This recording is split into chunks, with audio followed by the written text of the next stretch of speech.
Hello दोस्तों, चलिए समझते हैं क्या होती है मुद्रास्फीति दर और कैसे डालेगी आपके पॉकेट पर यह असर। मुद्रास्फीति या महंगाई किसी भी देश की आर्थिक व्यवस्था में समय के साथ विभिन्न सामान और सेवाओं की कीमतों में होने वाली एक सामान्य बढ़ोतरी को कहा जाता है।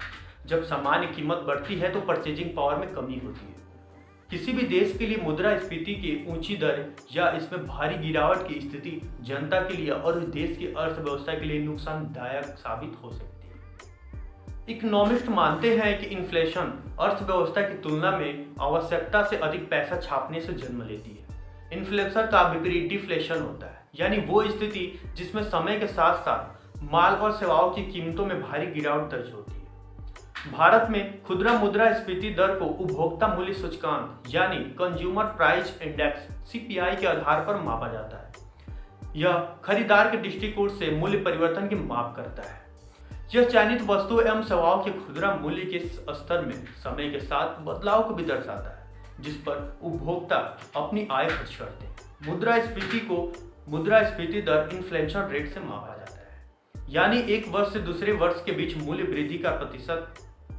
क्या है खुदरा मुद्रास्फीति दर? जब एक निश्चित समय में वस्तुओं या सेवाओं के मूल्य में बढ़त दर्ज होने के कारण मुद्रा के मूल्य में गिरावट दर्ज की जाती है तो उसे मुद्रास्फीति कहते हैं।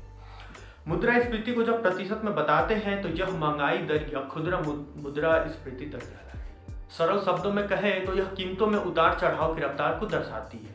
खाद्य कीमतें किसी भी देश की मुद्रास्फीति के इंडेक्स का लगभग आधा हिस्सा होता है। अक्सर खाद्यान्न पदार्थों की कीमतों में बढ़त के कारण खुदरा मुद्रास्फीति दर में वृद्धि देखी जाती है। मुख्य रूप से दालों और अन्य खाद्य उत्पादों की कीमतों में वृद्धि के कारण खुदरा मुद्रास्फीति में वृद्धि होती है। इसके अलावा मांस और मछली उत्पादों, तेल, मसालों, अन्य चीजों की कीमतों पर इसकी वृद्धि का असर पड़ता है। मुद्रास्फीति का बड़े तौर पर असर निवेशकों पर पड़ता है, साथ ही निश्चित आय वर्ग के लोगों जैसे श्रमिक, अध्यापक, बैंक कर्मचारी और अन्य समान वर्ग पर पड़ता है।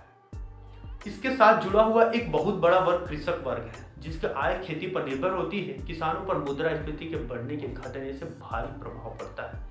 मुद्रास्फीति का कर्जदाता, लेनदार और देनदार दोनों पर प्रभाव डालती है। इसके साथ ही एक बड़ा सेक्टर आयात और निर्यात जो बड़े तौर पर प्रभावित होते हैं। मुद्रास्फीति के कारण सार्वजनिक ऋणों में भी बढ़ोतरी होती है, क्योंकि जब कीमत के स्तर में वृद्धि होती है तो सरकार को सार्वजनिक योजनाओं पर अपने एक्सपेंडिचर को बढ़ाना पड़ता है और खर्चों की पूर्ति के लिए सरकार जनता से लोन लेती है।